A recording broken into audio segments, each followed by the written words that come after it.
సంస్కృతి సంపద YouTube channel తరపున అందరికీ స్వాగతం. త్యాగరాజు అంతరంగం అనే శీర్షికలో శ్రీమతి ప్రొఫెసర్ రాధ గారు ధారావాహిక ప్రసంగం చేస్తున్నారు. వారి ధారావాహిక ప్రసంగంలో ఈరోజు 3వ ప్రసంగం చేస్తున్నారు. ప్రొఫెసర్ రాధ గారికి స్వాగతం. అందరికీ నమస్కారం. సంస్కృతి సంపద అనేటటువంటి ఈ యూట్యూబ్ ఛానల్కు స్వాగతం తెలుపుతూ మీ అందరికీ కూడా నమస్కృతులు తెలుపుతూ ఈరోజు త్యాగరాజుల వారి మనో అంతరంగం అనే శీర్షికన మనం ఈ ధారావాహికని నిర్వహించుకుంటున్నాం. ఇంతకుముందు 2 శీర్షికల్లో లేకపోతే 2 ధారావాహికల్లో కొన్ని కీర్తనల గురించి, వాటి అర్థం గురించి, వారు ఏ ఉద్దేశంతో ఆ కీర్తనలు రచించారో కొన్ని విషయాలను ముచ్చటించుకున్నాం. ఈరోజు మనం మాట్లాడబోయేది ప్రత్యేకంగా త్యాగరాజుల వారు మనసుని సంబోధిస్తూ, మనసును స్వాంతనపరుస్తూ, మనసును కొన్నిసార్లు హెచ్చరిస్తూ, ప్రశ్నిస్తూ కొన్ని కీర్తనలు చేశారు. అయితే ఈ కీర్తనలన్నిట్లో రామతత్వం కనిపిస్తూ ఉంటుంది. సో దాంట్లో కొన్ని అలౌకికమైనటువంటి అంశాలను కలుపుతూ ఏ విధంగా మనం భగవద్భక్తిని అనుసంధానం చేసుకుంటూ మన జీవన పయనాన్ని ఎలాగ తీర్చిదిద్దుకుంటాం అనేటటువంటి విధానంలో ఈయన కీర్తనలు ఉంటాయి. అటువంటి కీర్తనల్లో మనకి మొట్టమొదటగా చెప్పబోయేది మనసా ఎటులోర్తుని. అదేవిధంగా మనసులోని మర్మం తెలుసుకో, మనవి ఆలకించరాదటే, మనసు స్వాధీన, మనసు నిల్ప, మనసా మన సామర్థ్యమేమి, మనసు విషయ, మనసా శ్రీదయ, అలాగే మనసా శ్రీరామచంద్రుని. ఇలా కీర్తనల్ని ఆయన రామచంద్రునికి అంకితం ఇస్తూ, ఇందులో ప్రతి కీర్తనలో ఒక్కొక్క భావనని ఆయన పొందుపరుస్తారు. మనసా ఎటులోర్తునే కీర్తన తీసుకుంటే ఇందులో ఏంటంటే ఆయనని స్వాంతనపరచుకోవడానికి త్యాగరాజుల వారు ఈ కీర్తన రచించారు. సో ఇందులో ఇది మలయమారుత రాగం. సో ఈ రాగం ఏంటంటే కొంత కరుణ రసాన్ని కూడా ఒలికిస్తూ ఉంటుంది. సో తనదైనటువంటి ఒక బాధని కానీ లేకపోతే తన వ్యాకులాన్ని చెప్పే రీతిలో ఈ రాగం అమర్చబడి ఉంటుంది, స్వరాల తాలూకు అమరిక అంతా. సో ఈ కీర్తనలో కూడా మనం ఆ రకమైనటువంటి భావనని గమనించవచ్చు. మనసా ఎటులోర్తునే, మనసా ఎటులోర్తునే, మనసా ఎటులోర్తునే, మనసా ఎటులోర్తునే, నా మనవిని చేకొనవే, మనసా ఎటులోర్తునే, నా మనవిని చేకొనవే, మనసా ఎటులోర్తునే.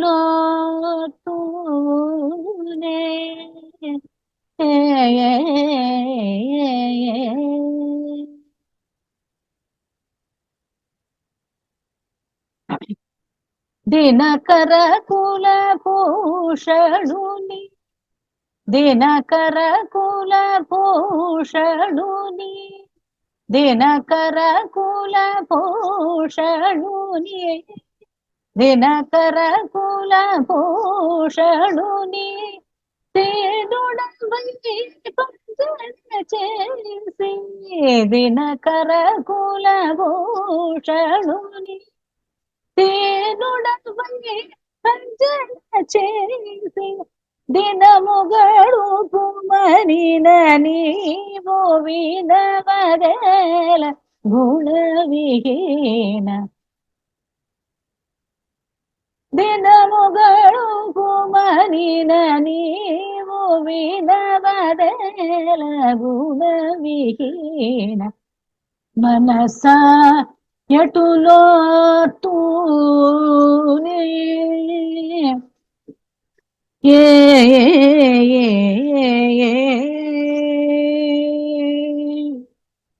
ఇక్కడ ఏంటంటే మనసుని రాముని వైపు భజించమని ప్రోత్సహిస్తూ మానస బోధ చేసేటటువంటి కీర్తన. నీ నామం జపించకుండా నేనుండలేనయ్యా రామ, నువ్వు నా ఆర్తిని గమనించి నన్ను ఆదరించి నాతో నువ్వు కాలం వెచ్చించమని, నీ తాలూకా అమూల్యమైనటువంటి సమయాన్ని నా గురించి వెచ్చించవయ్యా అని రాముణ్ణి ప్రాధేయపడతారు. అలా అదే విధంగా చరణంలో కలిలో రాజస తామస గుణములు గలవారి చెలిమి కలసి మెలసి తిరుగుచూ మరి కాలము గడపకనే సులభముగా కడతేరను సూచనలను చేయను ఇలను త్యాగరాజు మాట వినవరేల గుణవిహీన మనస ఎటులోర్తూనే. ఇక్కడ ఈ కలియుగంలో రాజస తామస గుణాలు ఉండేటటువంటి వాళ్ళు ఎక్కువ అయ్యా, వాళ్ళతో చెలిమి చేస్తే మనకి ఇబ్బంది కలుగుతుంది, అందుకని తిరగద్దు. కాబట్టి నువ్వు సత్సాంగత్యంతో నిన్ను నువ్వు తరింప చేసుకో అని, లేకపోతే అధోగతి అవుతుంది అని చెప్పి త్యాగరాజుల వారు చెప్పడం జరిగింది అన్నమాట ఈ కీర్తనలో.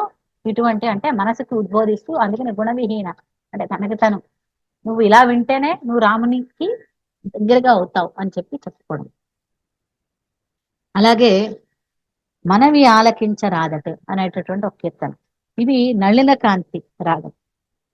ఈ నళిన కాంతి రాగం అనేది ఇదేంటంటే త్యాగరాజుల వారు మాత్రమే స్పృశించినటువంటి రాగం.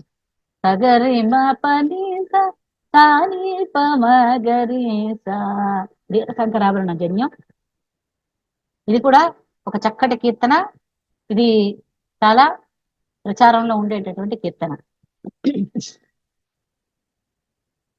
మనవియాలక్యరదటే మనవియాలక్యరదటే మనవి ఆలక్యరదటే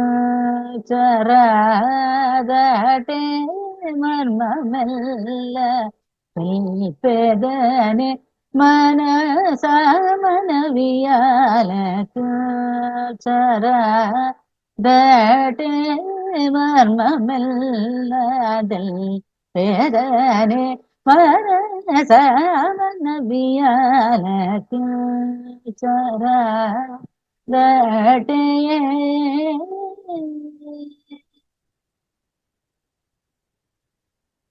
ఘనుడైన రామచంద్రుని ఘనుడైన రామచంద్రుని ఘనుడైన రామచంద్రుని ఘనుడైన రామచంద్రుని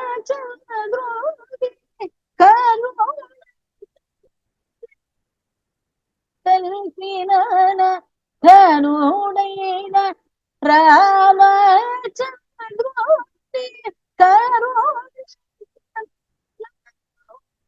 కల్పి ననవనవియాలక్యరదటే మర్మమెల్లదల్ పేదనే మనస మనవియాలక్యరదటే.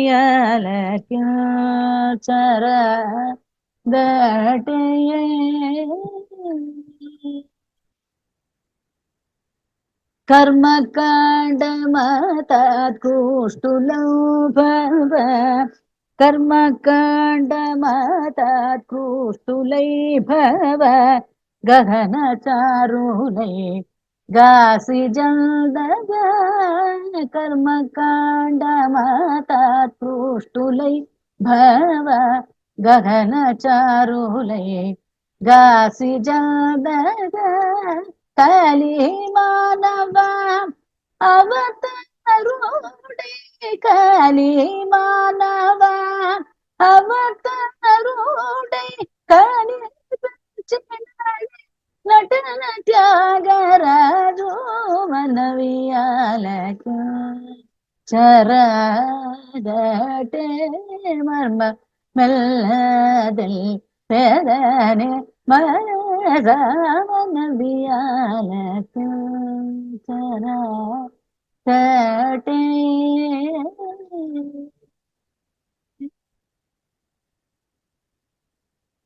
ఇక్కడ కూడా ఓ మనసా నా మనం వినవయ్యా, వినుము, నీకు పరమ రహస్యాన్ని తెలుపుతాను. అది ఏమిటి? రాముని దయాతరంగమైనటువంటి అతని మనసుని గురించి నీకు చెప్తాను. దాని గురించి విని నువ్వు తత్వాన్ని తెలుసుకో అని. కర్మకాండల చేత ఆకర్షింపబడి జనుల కర్మ ఫలానుసారంగా ఈ ప్రయాణాన్ని, జీవన పయనాన్ని చేస్తూ ఉంటారు. అటువంటి మానవులపై జాలి తలచి వాళ్ళని ఏ విధంగా మానవ అతీతులుగా నువ్వు ఏ రకంగా వారిని గమనించేటట్లు లేకపోతే గమనించేటట్లు చేస్తావో అటువంటి తత్వాన్ని తెలుపుతాను. అటువంటి మర్మం ఇది రామతారక మంత్రం ఆయన చెప్పేది. రామనామ తారక మంత్రాన్ని చెప్తాను, విను. చక్కగా విని నువ్వు పరతత్వాన్ని తెలుసుకొని నీ జీవన గమనాన్ని చక్కగా సుగమం చేసుకోండి. అలాగే ఇంకో కీర్తన, మనసు విషయ నట విటుల కొసగితే మా రాముని కృప కలుగును. ఇది కూడా ఏంటంటే కొన్ని ఆ మనిషి మన మనుష్యులకి అప్పుడప్పుడు బుద్ధి చంచలం కాబట్టి ఇది కొంచెం దారి తప్పుతూ ఉంటుంది. ఆ దారి తప్పేటటువంటి మనసుని ఎట్లా మనం స్వాధీనపరుచుకుంటాం అనేటటువంటి విషయాన్ని ఈ కీర్తనలో తెలియజేస్తారు. తన తలుపొకరింటికి తీసిపెట్టి తా కుక్కలు దోడి రీతి. ఇక్కడ సర్కాస్ అంటే చిన్న వ్యంగ్యాన్ని జోడించారు. తన తలుపొకరింటికి తీసిపెట్టి తా కుక్కలు తోలు రీతి. ఇదంటే తన గురించి మానుకొని తనకు మాలిన ధర్మం సో మొదలు చెడ్డ బేరం అని అంటారు కదా.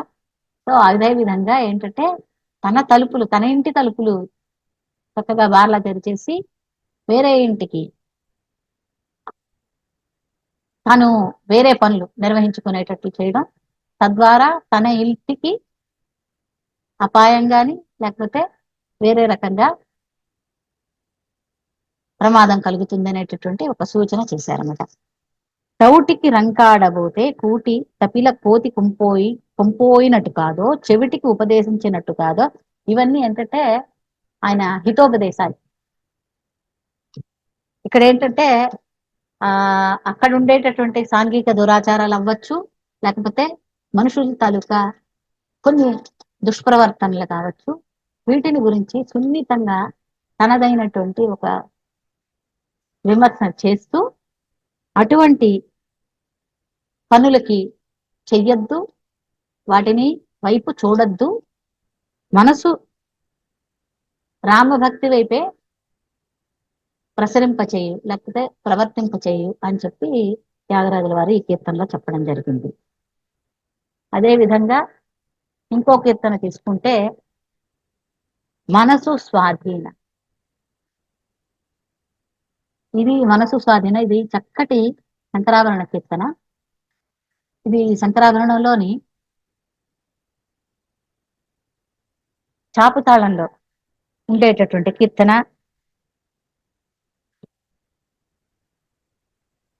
ఇందులో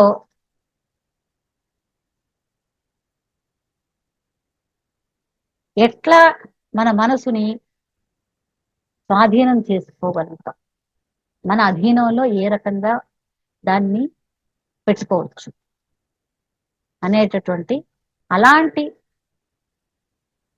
పద్ధతే తెలిస్తే, లేకపోతే అటువంటి విధానంలో లేకపోతే అటువంటి ఒక మనస్సుని లగ్నం చేయగలిగితే ఇంకా మంత్రాలు ఎందుకు, తంత్రాలు ఎందుకు? అటువంటి ఘనులకి ఏ రకమైనటువంటి వేరే విషయాలు అక్కర్లేదు, ఏ రకమైనటువంటి ఉపదేశాలు అక్కర్లేదు అని చెప్తారు ఈ కీర్తన. మనసు స్వాధీనను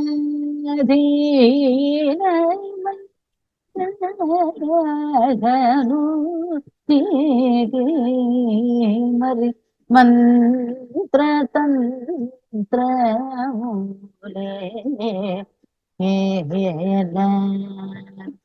ఆఘను నీకే మనసు స్వాధీనమై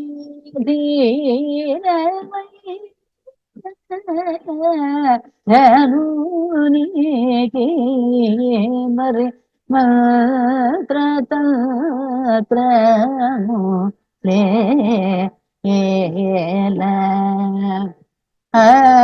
ఘనునికి మనసు స్వాధీనమై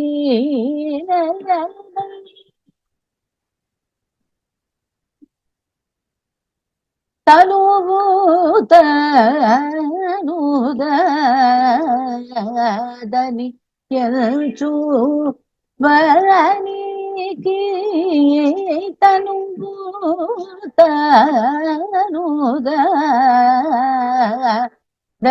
ఎంచు వరానికి తపసు చేయని ఏల దశరథ బాల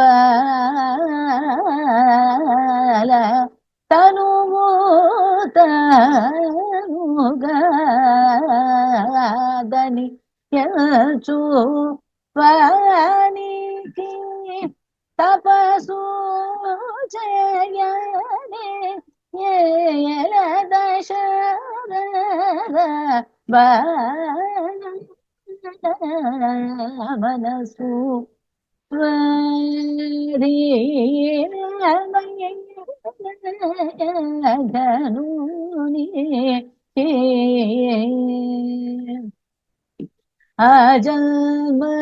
అజన్మముదు విషయ రహితునికి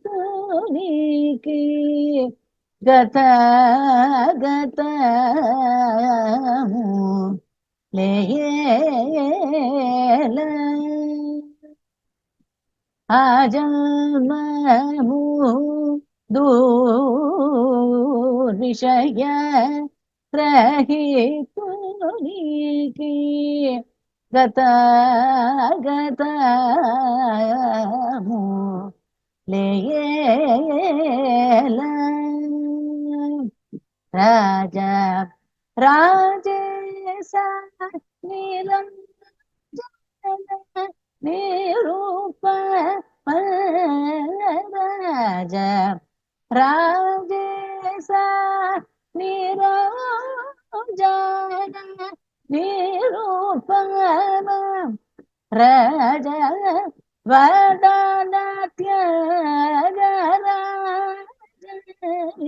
వదనత్యగరాజనూత రాజ వదన యగరాజనూత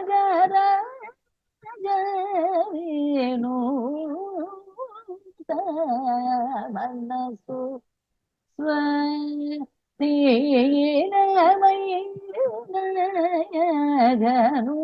ఘనునికి మరి మంత్రతంత్రము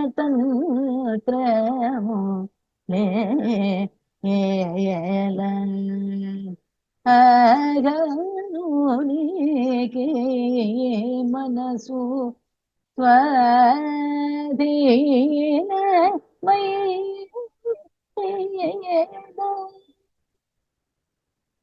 ఈ కీర్తనలో తనువు కాదని ఎంచువానికి తపస్సు చేయనేలా అంటే తనేమిటో తను ఎరిగినటువంటి వాడు, జీవాత్మ పరమాత్మ గురించి, లేకపోతే ఈ తనువు శాశ్వతం కాదని అనే తెలిసినటువంటి ఒక త్యాగికి లేకపోతే ఒక సంస్కారం కలిగినటువంటి వ్యక్తికి ఇంకా తపస్సు ఎందుకు చేయాలి? ఆ వివేచన కలిగినటువంటి వారు ఉత్తమ మానవులు కదా. అలాగే విధంగా ఆ జన్మ ఈ మనకి జన్మాంతర కృత పాపాల గురించి వాటన్నిటి గురించి తెలిసినటువంటి వ్యక్తులైతే ఇంకా వాళ్ళకి గతం ఎందుకు, తర్వాత భవితవ్యం ఎందుకు, ఇవన్నీ ఎందుకు? సో వాటి గురించి వివేచన ఉండేటటువంటి వ్యక్తికి, తర్వాత తన పరమావధి ఏమిటనేది తెలిసిన వ్యక్తికి ఇవన్నీ ఇవన్నీ ఎప్పుడు తెలుస్తాయి? మనసు స్వాధీనం అవుతుంది. మన మనసుని మనం పదిలపరుచుకుంటూ ఆ రాముని భక్తిని, భక్తి వైపు, మోక్ష మార్గం వైపు మనం అది అంటే ఇది చెప్పచ్చు అనుకుంటాను. ఎందుకంటే మనకి సాధారణంగా హిందూ కుటుంబాల్లో భక్తిని చిన్నప్పటి నుండే అలవరుస్తారు పిల్లల్లో. ఎందుకంటే మన నానమ్మ లేకపోతే అమ్మమ్మల నుంచి మనం ఆ భక్తి అనేటటువంటిది, లేకపోతే దైవ పూజ ఏంటి, ఏ రకంగా నడుస్తుంది, ఎలాగ మనం ధ్యానం చేయొచ్చు, ఇలాంటివి కొన్ని కుటుంబాల్లో నడుస్తూనే ఉంటాయి. సో ఆ విధంగా నడిచేటటువంటి లేకపోతే ఆ విధంగా సంస్కారం తోటి ఉండేటటువంటి పిల్లలకి తర్వాత వచ్చే జీవితం కూడా చక్కగా ఏ విధంగా మార్చుకోవచ్చు, ఏ విధంగా తన జీవన విధానాన్ని ఎలాగా మళ్లించుకోవచ్చు, తర్వాత తన పయనాన్ని చక్కగా జాగృత పరుచుకుంటారు. సో ఇది ఏంటంటే ఈ భగవత్ సంప్రదాయం లేకపోతే భక్తి సంప్రదాయం నుంచి మనకి ఎన్నో విషయాలు తెలుస్తాయి. ఎందుకంటే మనం భక్తి అనేటటువంటి ఒక కల్ట్ అనండి, లేకపోతే ఒక మార్గం అనండి, ఈ మార్గంలో తెలియకుండానే కొన్ని మంచి లక్షణాలు వస్తాయి. ఏకాగ్రత వస్తుంది, తర్వాత పర చింతన రాదు సాధ్యమైనంత వరకు, తర్వాత నెగిటివిటీ. సో ఎక్కువ ఏంటంటే పాజిటివిటీని మనం మలుచుకుంటూ వెళ్ళాలి. ఇది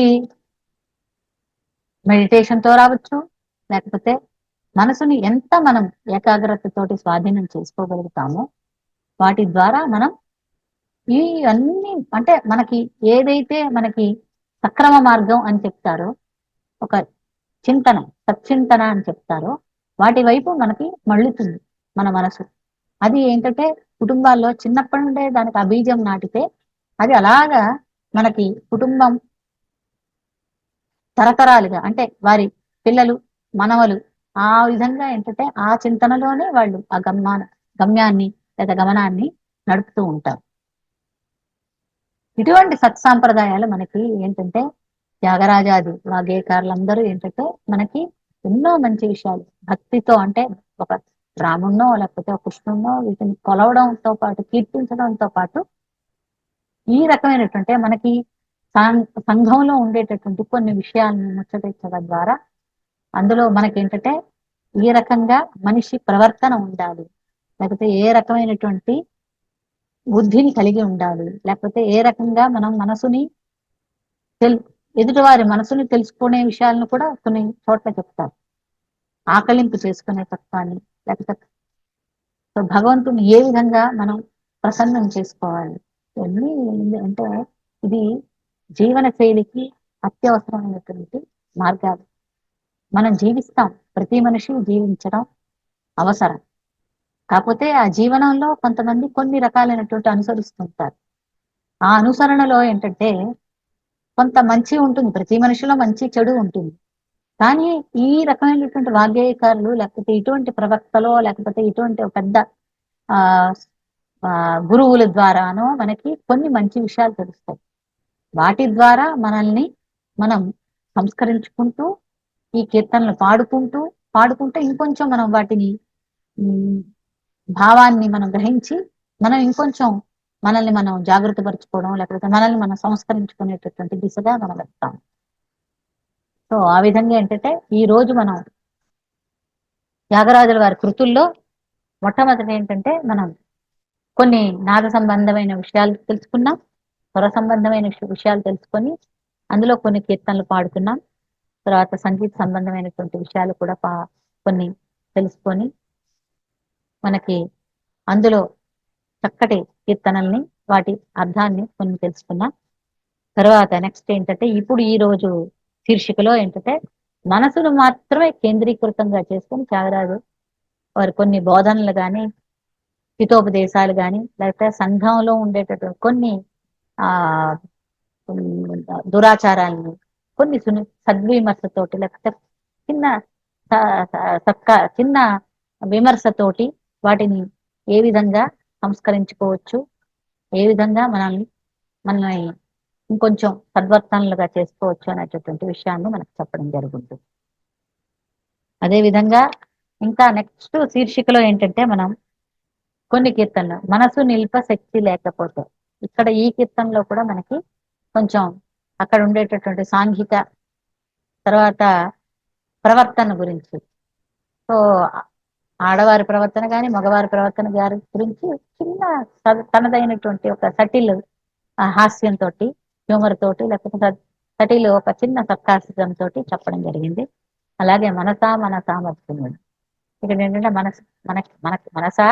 మన సామర్థ్యమే. ఇక్కడ ఏంటంటే త్యాగరాజు ఇంకా వారి పరంపరలోనే నడుస్తున్నటువంటి కొంతమంది పట్న సుబ్రహ్మణ్య గారు ఇలాంటి కొంతమంది వాగ్గేయకారులు కూడా కొన్ని కీర్తనలు మనసుని సంబోధిస్తూ కొన్ని కీర్తనలు చేశారు. ఆ విషయాలు కూడా నెక్స్ట్ ఎపిసోడ్ లో ముచ్చటించుకుంటాం. తర్వాత ఇంకొక విషయం ఏంటంటే మనసా శ్రీరామదయ, లేకపోతే మనసా శ్రీరామచంద్రుని, ఇలాంటి కీర్తనలు ఏంటంటే ఇవన్నీ కేంద్రీకృతమైనది రాముడు త్యాగరాజుకి సఖుడు, బాంధవుడు, చెలికాడు, తల్లి, తండ్రి. అందుకని సీతమ్మ మాయమ్మ, సీతమ్మ మాయమ్మ, శ్రీరాముడు మాకు తండ్రి, సీతమ్మ మాయమ్మ, శ్రీరాముడు మాకు తండ్రి, సీతమ్మ మాయమ్మ, శ్రీరాముడు మాకు తండ్రి, సీతమ్మ మాయమ్మ.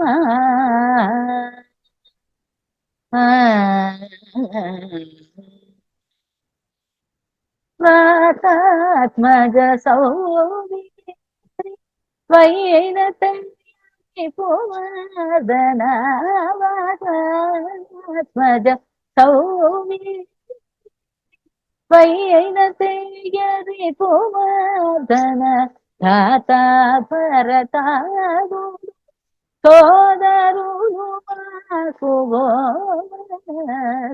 సీతమ్మ మాయమ్మ.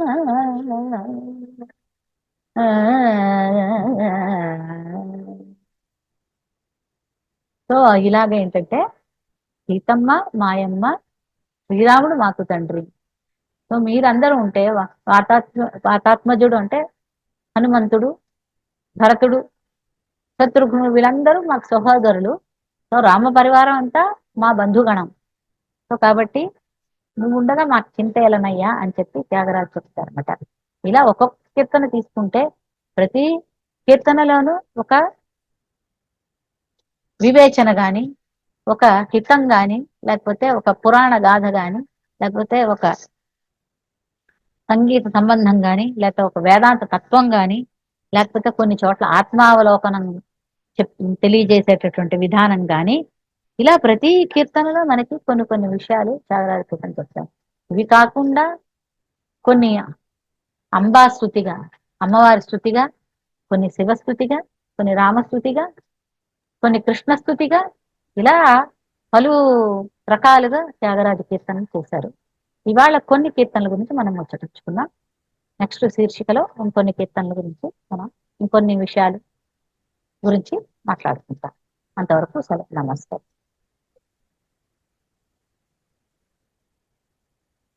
త్యాగరాజు అంతరంగం అనే శీర్షికలో ధారావాహిక ప్రసంగం చేసిన ప్రొఫెసర్ రాధ గారికి ధన్యవాదాలు. నమస్తే.